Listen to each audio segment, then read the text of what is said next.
As Jesus grew up, he learned more and more about God. Jesus is God.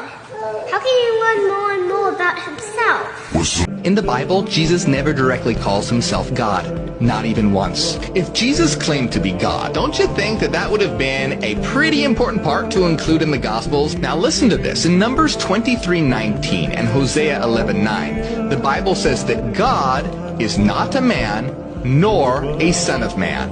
But Jesus is said to be a man and a son of man all throughout the New Testament, like John 8:40, Acts 2:22, Timothy 2:5, Matthew 16:27. In fact, Jesus often seems to outright deny that he's God, like in Luke 18:19, where Jesus says, "Why do you call me good?